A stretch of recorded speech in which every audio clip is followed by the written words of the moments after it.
people often talk about their guilty pleasures. And they talk about, it often is things like, oh, I like listening to ABBA or some other band that's pretty uncool, or they like watching a reality TV show, or which is pretty sort of crappy, but they still, find it absorbing. Or it's some food that they know they probably shouldn't eat, some fast food, which is greasy and unhealthy. Now, while actually I do share quite a lot of those guilty pleasures, that's not my real guilty pleasure. I'm just picking up a couple of orders. Once I've done that, I'm going to let you know what my guilty pleasure is. All right, I'm just picking up from this sandwich shop and also this pizza place across the way. Hi there. Got an order for Daisy. Is that ready? Yeah, sure. Let me just... There you go. Thank you.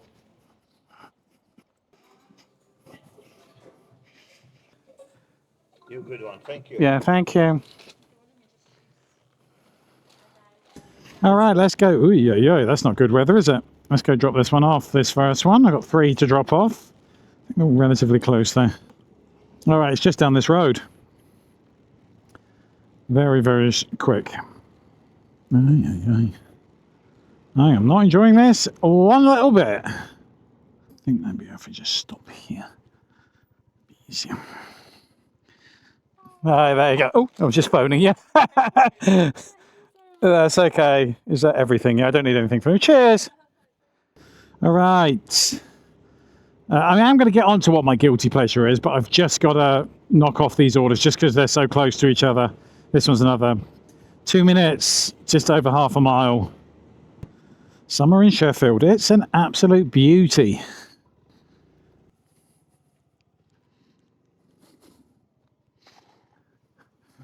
Come on, I think these are flats, so I can't really just wander in there because I don't know which flat this person's in. Okay, well, someone's given me the wrong address then, because this is not... That's okay, yes, things happen. It's no one's fault. There's your first one, and there's your second one, sir. Have a good day. Bye-bye. All right, it slowed us down a little bit, but that's okay. But, this does happen sometimes. People just put the wrong address in. It's not anyone's fault. I think you got to, have some capacity for allowing for human error when you're doing this job. And realise, sometimes people take the piss, but that was clearly not the case. Somebody just put in the wrong address and it was just down the road. And so don't be a dick when that kind of thing happens and say, right, I'm not delivering. All right. We've got 7 minutes to the next customer. This last order, 1.5 miles. So I can finally reveal what my guilty pleasure is. It's not ABBA. It's not McDonald's. It's not Love Island. Anything like that. My guilty pleasure is the Nextdoor app. Now, I don't know how many people are familiar with this app. It's this sort of hyper local social media where people can post things about their particular suburb or town or whatever. I think you can. It's pretty granular. You can go down almost to the street almost, but certainly down to sort of the postcode or a particular part of the town or city. I suppose the best way to describe it is kind of a heavily localized. It's somewhere between sort of a reasonably local Facebook and a WhatsApp group for people in your street, which I know a lot of people have. So it's a bit like that. But obviously, with people in your street, you kind of know who they are.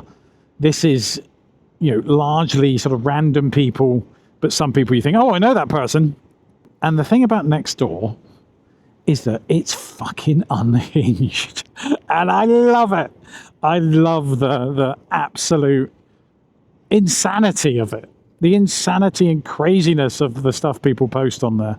It's such an opportunity for people to air their petty sort of vengeances and grievances and, weird views of the world and odd things they're trying to sell. It's fabulous. I love it.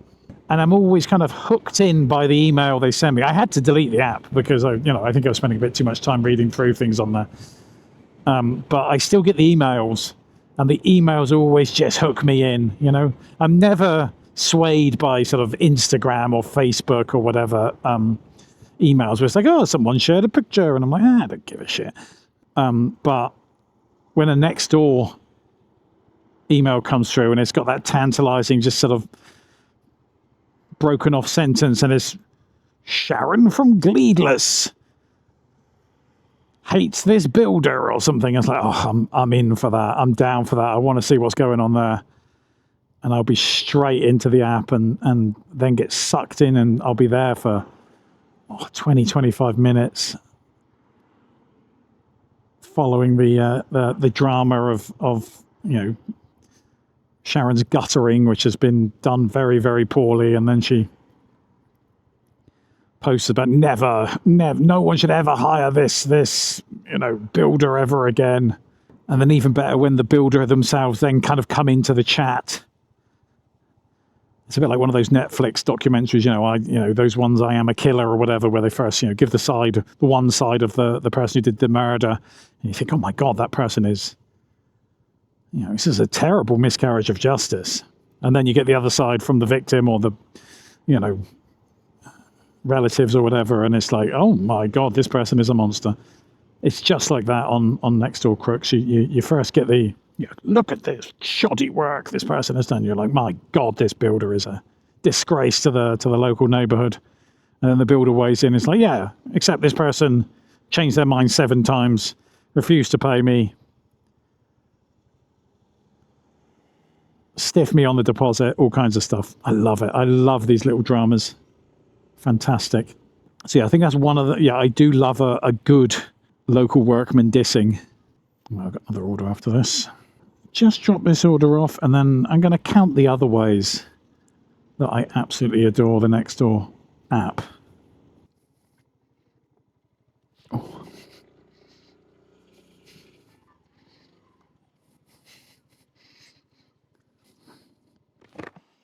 Oh, hello. Yeah, not too bad, my dear. How are you? Give us a second. It is. It's gone from rainy to sunny. It just can't make up his mind. There you go, my dear. Have a good one. Bye-bye. All right, got another order to pick up. It's another quick one. It's like a £3 something for 1.5 miles or something. So a nice, quick, easy one to do. Picking up from I think it's like a shawarma place called Imran's. Not far from here. Just around the corner. Petty local workman squabbles is definitely one thing I love on Nextdoor. Another thing is people asking for free stuff. I like that one as well. Whether you just come on there, it's very brazen. It's just like, has anyone got a fridge? Anyone got like a free TV they can give us? And you're like, yeah, sure. I've got that extra fridge I've just been sort of kicking around in the kitchen. I mean, it takes a lot of balls, doesn't it, to ask for that kind of stuff. But, people do. I suppose that they may get it. Oh, perfect. Nice parking spot right outside. That's what we want.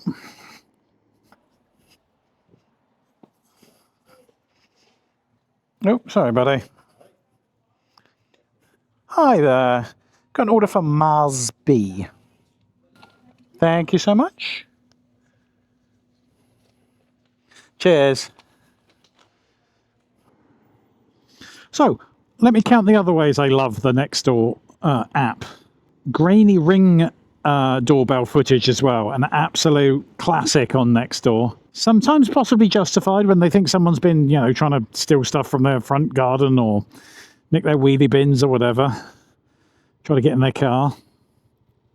Other times it's just, there's a dubious guy hanging around. I don't know who it is. We think he might be a criminal, even though he possibly hasn't done anything. And the great thing is, of course, is because it's so local, people are like, yeah, that's old Bob Williams. He's an absolute rotter. Okay, it's a couple of minutes to the customer. I'll drop this off and then a bit more Nextdoor chat.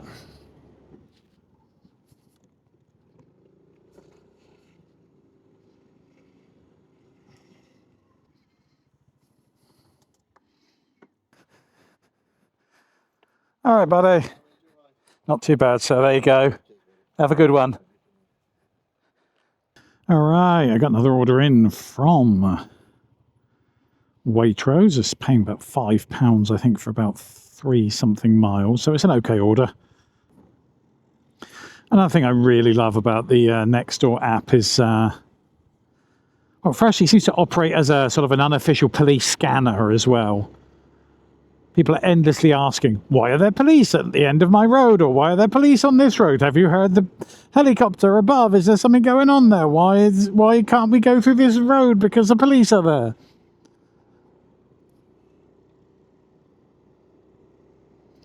It is the ultimate sort of digital curtain twitcher. What's going on there? And again, I'm not standing above this. I get sucked in like anybody. Like, you know, what is going on there?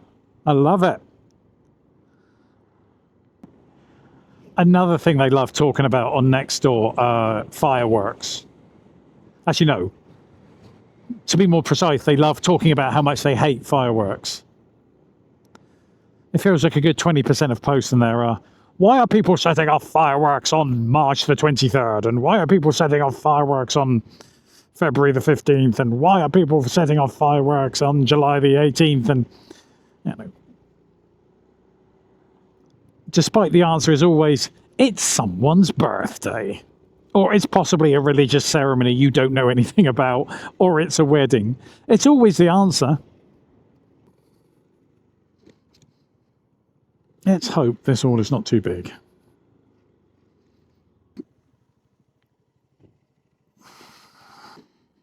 Oh, one item.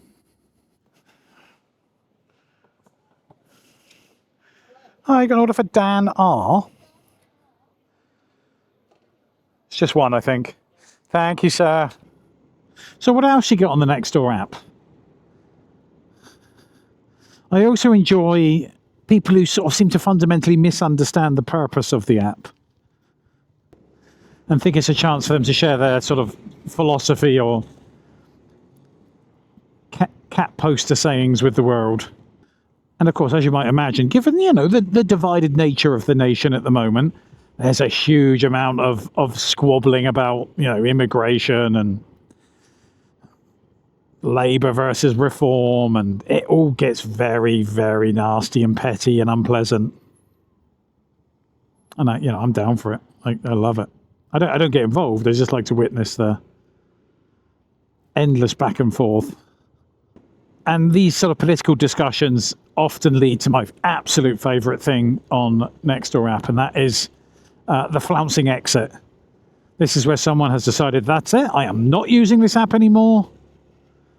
Rather than just uninstalling it or just never going to the website again, of course, they have to write a post announcing their exit from the app and explaining why they're exiting the app and how they've been desperately mistreated by various other people on the platform. Again, why someone would think anyone would give a shit that you're leaving a social media app is beyond me. But again, if you go to, do look out for the angered exit. It's a thing of beauty. It really is. And often leads to an even longer sort of discussion thread where it's quite clear they're not leaving the app. This was just another chance to take a dig at whoever they particularly want to have a go at. And it all starts again. It's fabulous. Oh, the last thing I will mention, because we talked about people sort of asking for free stuff on there, is also people selling all kinds of crap on Nextdoor. I mean, I know you can do that on like Facebook and Gumtree and all that kind of stuff, but oh man, the stuff people try to sell on Nextdoor it's breathtaking how bad some of it is. And often it's just organized fly tipping. It's like, oh, I'm selling a dog shit smeared sofa for, £5, or does anyone want this for free and they can take it away? It's like, yeah, right.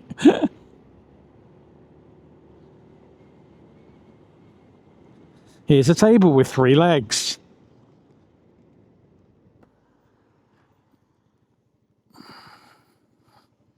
Let me just give it to you, and then I just grab that off you. Oh, God. Yeah, that's gone through, sir. Have a great day. Bye-bye. So yeah, I'm sure many of you are familiar with the Nextdoor app. Probably many of you use it. But if you haven't, I can only encourage you to go and have a look at it. Just be careful, you might get dragged in. Before you know it, you're there several hours a day, spellbound by the ongoing dispute between Janet and the roofer who destroyed her guttering.